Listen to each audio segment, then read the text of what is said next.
के इस कालखंड में इस वीडियो में मैं आपका परिचय एक ऐसे विद्यालय से कराने वाला हूं जहां के शिक्षक ने अपनी मेहनत और लगन से अपने विद्यालय को घर की भांति सजाया है और घर का माहौल देने का प्रयास किया है। साथियों, जैसा कि आप जानते हैं, मैं अक्सर मेरी साला मेरी जिम्मेदारी कार्यक्रम के तहत विभिन्न विद्यालयों के बारे में आपके समक्ष जानकारी प्रस्तुत करता रहा हूं। इसी तारतम्य में आज के इस कालखंड में मैं हमारे जिला सिवनी के विकासखंड धनोरा की एक शाला शासकीय प्राथमिक शाला गोरखपुर के बारे में आपको जानकारी प्रदान करूंगा। इस समय हमारे जिला सिवनी में मेरी शाला मेरी जिम्मेदारी की मुहिम चल रही है और हमारे समस्त शिक्षक साथी अपने अपने विद्यालय को बेहतर दृश्य देने में लगे हुए हैं और अपने शिक्षार्थियों को बेहतर माहौल देते हुए अध्यापन करते हैं, जैसे कि स्मार्ट क्लास और इसी तरह से विभिन्न शैक्षिक सामग्रियों की सहायता से अध्यापन कार्य करते हैं। तो साथियों, जो शासकीय प्राथमिक शाला गोरखपुर है, इस विद्यालय को यहाँ के शिक्षक श्री विष्णु प्रसाद डहरिया, जैसा कि आप सबको यहाँ देख रहे हैं, इन्होंने इस विद्यालय को मेरी शाला मेरी जिम्मेदारी के तहत सजावट कराया है और साथ ही अपने शिक्षार्थियों को बेहतर माहौल में शिक्षा प्रदान करते हैं। साथियों, हमारे इन शिक्षक साथी को जो मार्गदर्शन प्राप्त होता है, यहाँ के BRCC श्री प्रकाश ठाकुर सर इनके प्रेरणा स्रोत है, जो कि समय समय पर इनको मार्गदर्शन और आवश्यक सहायता प्रदान करते हैं। साथियों, आज के इस कालखंड में आप इस विद्यालय की सजावट को देखेंगे तो निश्चित तौर से मुझे आशा है आप लोगों को इससे प्रेरणा अवश्य ही मिलेगी। तो साथियों, बने रहे मेरे साथ प्रारंभ से अंत तक और देखें इस विद्यालय की साज सज्जा। साथियों, आप यहाँ पर देख रहे हैं इस विद्यालय का बाहरी क्षेत्र। बाहर से आपको यह विद्यालय दिखाई दे रहा है। यहाँ देखिए स्कूल का नाम लिखा हुआ है, ये सामने का भाग है।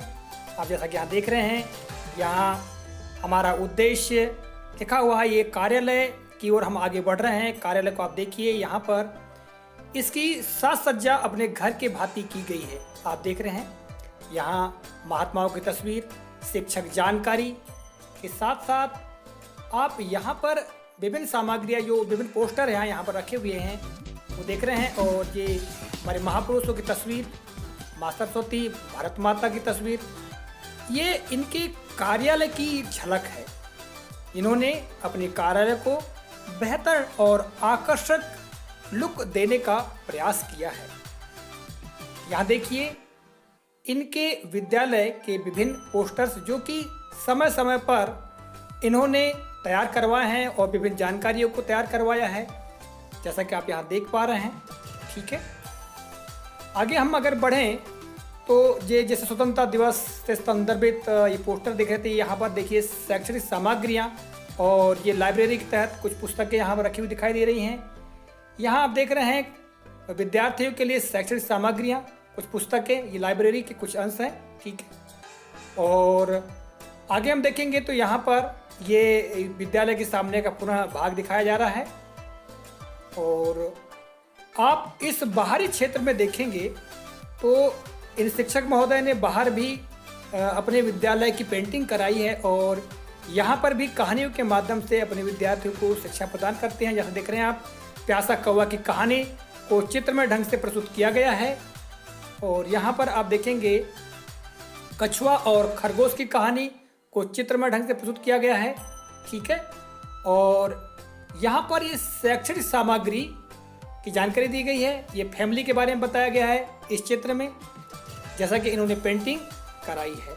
और इससे विद्यार्थी बहुत सहज ढंग से सीखते हैं और उनको आनंद भी आता है। ये कक्षा का एक दृश्य, यहाँ पर आवश्यक सामग्री रखी हुई हैं, जो कि आप देख रहे हैं। यहाँ पर ये देखिए सहायक शिक्षण सामग्री के अंतर्गत कुछ पोस्टर्स, कुछ चार्ट्स वगैरह हैं, जिनके माध्यम से बच्चे, ये डस्टबिन और ये विद्यालय का बाहरी भाग, जिसमें बहुत सारी जानकारी विद्यालय के संदर्भ में लिखी गई है। और ये अतिरिक्त कक्ष देख रहे हैं, यहाँ पर ये शैक्षणिक सामग्री के पोस्टर्स इन्होंने बेहतर ढंग से सजावट की है। यहाँ पर आप देख रहे हैं विद्यालय से संबंधित कुछ गतिविधियों के तस्वीर, जो कि पोस्टर रूप दी गई हैं। और यहाँ आवश्यक जानकारी शैक्षिक सामग्री के अंतर्गत जिनको पढ़ करके देख करके विद्यार्थी सहज ढंग से सीखते हैं। और यहाँ पर आप देखें कुछ चार्ट्स वगैरह बनवाए गए हैं दीवार के ऊपर, ठीक है, ये बाहरी भाग। और यहाँ पर आप देख रहे हैं पुनः एक बरामदे में यहाँ पर बिल्ली और बंदर की कहानी को चित्र में ढंग से प्रस्तुत किया गया है। जैसा कि आप बंदर और बिल्ली की कहानी के बारे में जानते हैं, जैसा कि हम बच्चों को बताने का प्रयास करते हैं।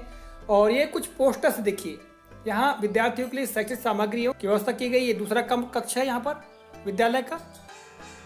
यहाँ पर तरह तरह की शैक्षणिक सामग्रियाँ सजाई गई हैं, जिनको देख करके विद्यार्थी शिक्षा अर्जन करते हैं। और इन्होंने बेहतर ढंग से विद्यालय का नाम भी लिखवाया है और उसके नीचे बहुत सारे चार्ट्स लगवाए हैं, जिनके माध्यम से विद्यार्थी सीखते हैं, शिक्षा ग्रहण करते हैं। जैसा कि आप देख रहे हैं यहाँ बिजली की व्यवस्था भी है, पंखे भी हैं, जैसा कि आप देख पा रहे हैं यहाँ पर। और प्रत्येक कक्षा को बेहतर ढंग से इन्होंने सजाने का पूरा प्रयास किया है। ये झूमर लगे हुए हैं।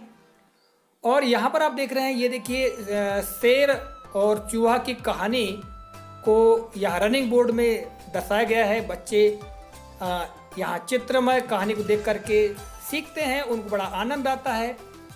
और इन चित्रों को देख करके विद्यार्थी बता भी सकते हैं कहानी को। और यहाँ ईश वंदना अर्थात प्रार्थना के बारे में जानकारी लिखी हुई है। आगे बढ़ते हैं हम, तो यहाँ देखिए बहुत सारे जो चार्ट्स हैं इन्होंने बहुत बेहतर ढंग से सजाने का प्रयास किया है। और ये बाहरी विद्यालय का वातावरण जैसा कि आप यहाँ देख रहे हैं। तो साथियों, इस तरह से आज के इस कालखंड में आपने देखा शासकीय प्राथमिक शाला गोरखपुर की साज सज्जा को। निश्चित तौर से इस विद्यालय को देखने के पश्चात हम लोगों के मन में एक बात सामने आती है, क्यों ना हम भी अपने विद्यालय को इसी तरह से सजाए और अपने विद्यालय को एक घर का माहौल देते हुए हमारे शिक्षार्थी, जो कि भगवान का रूप होते हैं हम लोगों के लिए और हमारी रोजी रोटी के साधन भी हैं, हम इनको बेहतर माहौल में और बेहतर तरीके से अध्यापन करने का प्रयास करें। इसी आशा और विश्वास के साथ आज के इस कालखंड से मैं विदा लेता हूँ। अगले कालखंड में किसी नई जानकारी, नए प्रकरण के साथ आपके समक्ष पुनः पहुंचूंगा। तब तक नमस्कार, जय हिंद।